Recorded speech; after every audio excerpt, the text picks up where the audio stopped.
Capacitância. Temos aqui duas placas paralelas isoladas por um dielétrico entre elas, no caso, A.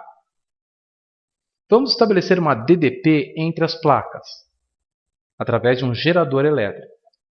Quando fazemos isso, temos fluxo de elétrons da placa da esquerda para a placa da direita. A placa da esquerda vai ficando carregada positivamente e a placa da direita negativamente. Em determinado momento, cessa o fluxo de elétrons. Dizemos então que as placas armazenaram cargas. Essas duas placas com cargas armazenadas devido à DDP entre elas podem ser chamadas de capacitor. Capacitor de placas paralelas. Entre as placas do capacitor, teremos um campo elétrico, no caso, um campo elétrico uniforme. A relação entre a carga elétrica armazenada nas placas do capacitor e a DDP que as placas ficaram sujeitas é dada pela seguinte expressão, Q igual a C vezes U. Ou seja, a carga elétrica armazenada nas placas do capacitor é diretamente proporcional à DDP a que elas ficaram sujeitas. A constante de proporcionalidade é exatamente a capacitância do capacitor, cuja unidade é o Farad, e cuja representação será a seguinte. Aí está. Ou seja, para uma certa DDP entre as placas de um capacitor, seja ele plano ou não, temos uma certa carga elétrica armazenada. Se dobrarmos a DDP, dobrará a carga elétrica armazenada. Se triplicarmos a DDP, triplicará a carga elétrica armazenada. Observe que estamos admitindo que não há fluxo de partículas através do dielétrico que separa as placas do capacitor. Observe também que a declividade desse segmento de reta é exatamente a constante de proporcionalidade chamada de capacitância.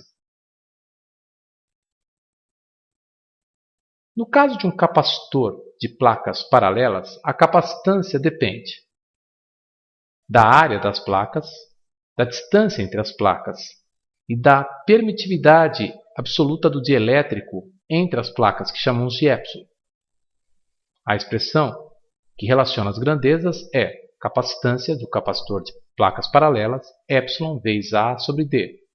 Ou seja, para um mesmo dielétrico entre as placas e para uma mesma distância entre as placas, a capacitância do capacitor é diretamente proporcional à área. Dobrando-se a área, dobra-se a capacitância. Para um mesmo dielétrico entre as placas e para uma mesma área das placas, a capacitância é inversamente proporcional à distância entre as placas. Dobrando-se a distância, a capacitância reduz pela metade. Agora, observe.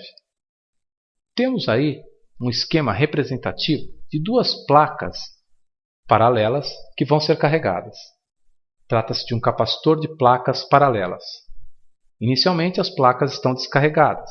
Elas serão conectadas ao polo positivo e negativo de um gerador elétrico, uma pilha. Aí está. As placas então ficam carregadas.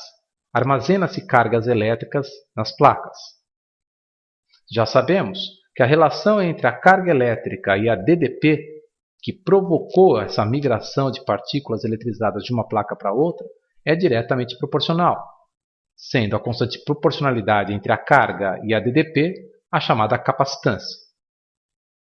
Agora observe que, como temos cargas armazenadas nas placas, podemos eventualmente utilizar o fluxo de partículas eletrizadas negativamente que voltam para a placa positiva para gerar energia elétrica. Ou seja, temos energia potencial armazenada nas placas. De fato, essas placas carregadas podem ser utilizadas para acender uma pequena lâmpada, como ocorre no flash da máquina fotográfica, desconectando as placas do gerador e conectando aos terminais da lâmpada, a lâmpada acenderá. As partículas em excesso negativas voltam à placa positiva. Então a energia que foi necessária para levar as partículas de uma placa neutra para outra placa neutra, ou seja, a energia armazenada no sistema é liberada na forma de corrente elétrica que produz luz na lâmpada. Fazemos a associação com uma mola. O ato de carregar as placas é o ato de comprimir a mola. O ato de conectar as placas aos terminais de uma pequena lâmpada é o ato de se liberar a mola, liberando energia elétrica. A energia potencial eletrostática armazenada no capacitor é dada pela área sob o gráfico da carga em função da tensão elétrica. Observe que a área sob o gráfico é a área de um triângulo, de base igual a ddP e altura igual à carga elétrica armazenada. Então, energia potencial vai ser dada por base vezes a altura por 2. Q vezes U dividido por 2.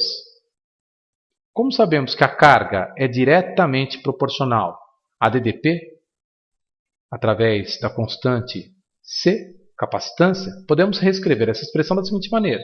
Substituindo, temos que C vezes U, C vezes U ao quadrado dividido por 2. Ou ainda, como sabemos que a ddP é a carga elétrica armazenada dividido pela capacitância, a energia potencial também pode ser escrita como sendo Q ao quadrado sobre 2C.